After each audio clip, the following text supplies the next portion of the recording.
clone.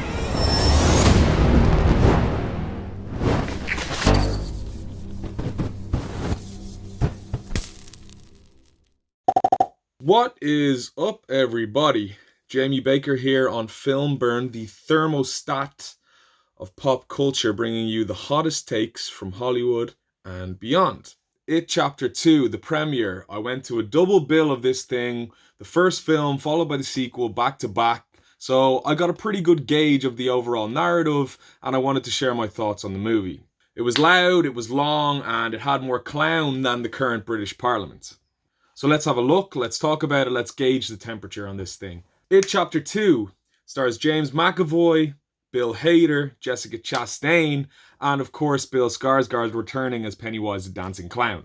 It is, as you may know, the sequel to 2017's box office smash, It. In this outing, the franchise has doubled down on box office, it's doubled down on star power, but kind of rekindled the flame and set the box office on fire, the way the previous film did.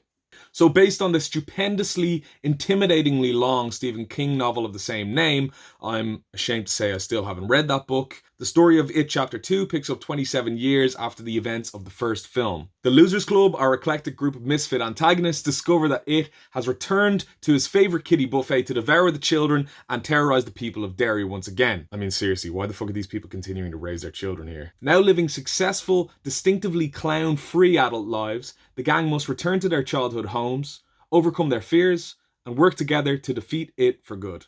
If it was up to me, I mean, regardless of any pinky promise that I made when I was 12 years old, there's absolutely no way I'm getting involved in this, right? Screw the kids at Derry, they can figure this shit out on their own. The first film did an absolutely fantastic job of capitalising on the hype of Stranger Things at the time by building itself on that sort of intersection of classic horror and a Stand By Me style coming-of-age buddy film, even going so far as to cast the young Finn Wolfhard as one of the kids. I mean, part of what made the first film so endearing and so great to me was obviously, yes, fantastic horror set pieces and the great Pennywise moments, but also the excellent chemistry, writing, and performances of some of the younger characters. So I was intrigued to see whether this sort of sentiment would carry over into a sequel that shifts focus from these young characters to the adult versions of themselves.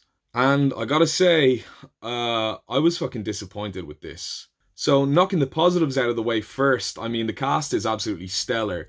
On top of the already great cast of kids returning from the first film for certain parts, we've added big names, as I said, like James McAvoy, like Jessica Chastain, and like Bill Hader. And there's some familiar faces in Isaiah Mustafa, aka the Old Spice dude, and James Ransone, who is the annoying little prick Ziggy from The Wire Season 2. The only real gripe I had here was kind of the weird facial youngification CGI that they put on the kids' faces. Obviously, these actors have grown up in the 2 years since the original film, but this, like, computer animation, weird facial fixation that they did on the faces was really, really noticeable to me, and to be honest, it was quite distracting. If you've been following the release info and kind of early reviews for this film, you've probably already heard that Bill Hader absolutely smashes this. He does. The hype is very, very real here. He gives a standout, hilarious, and compelling performance as the adult version of Richie, and generally it just makes me happy that Bill Hader is sort of finding his feet in the last couple of years here. I think he's a brilliant actor, he's a brilliant writer, he's a funny guy. It's great to see him finding success here. And on that note of Richie, this film is way funnier than I was expecting it to be honest. At certain points to its detriment. But overall, everyone does a really great job in this, including Bill Skarsgård, of course, who still remains as creepy as ever, delivering a great performance as Pennywise the Dancing Clown.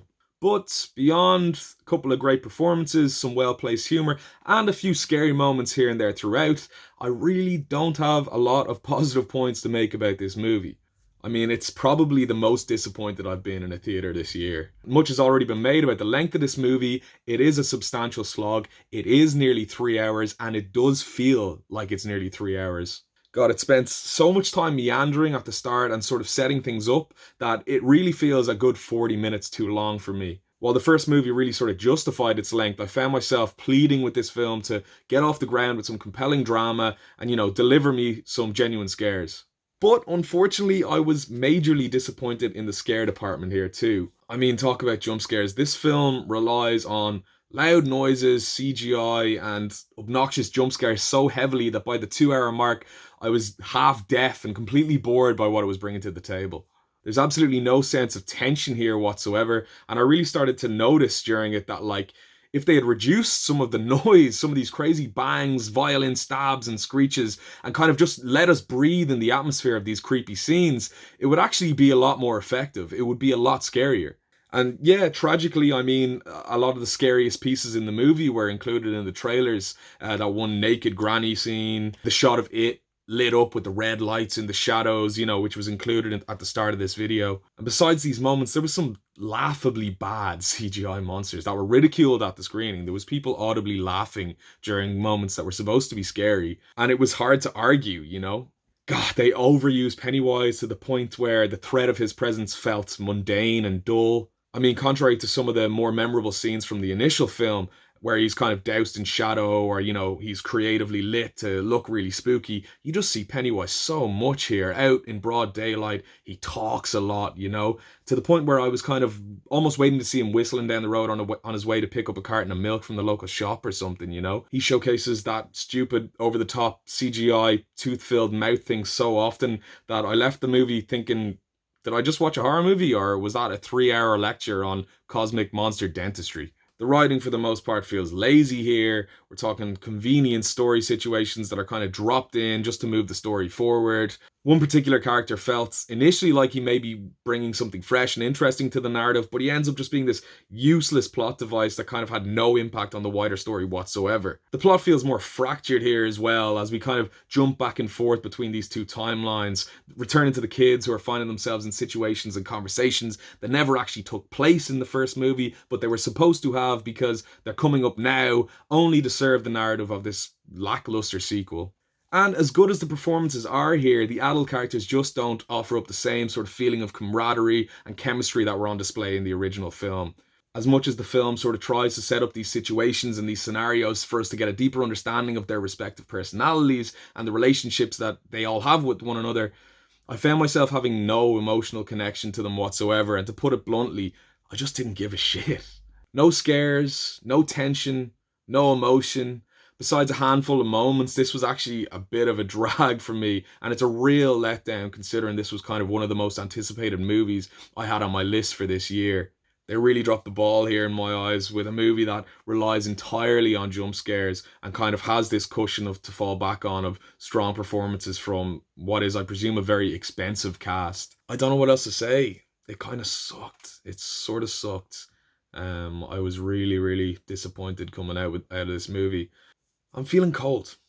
I'm feeling cold on this one. This is a chilly one, I'm going to give It Chapter 2 a 4. So what did you guys think of It Chapter 2? Was it a Diddy's Out heater? Was it a ball-clenching freezer? And what on God's green earth should I talk about next? Hit the thumbs up if you're plumbed up.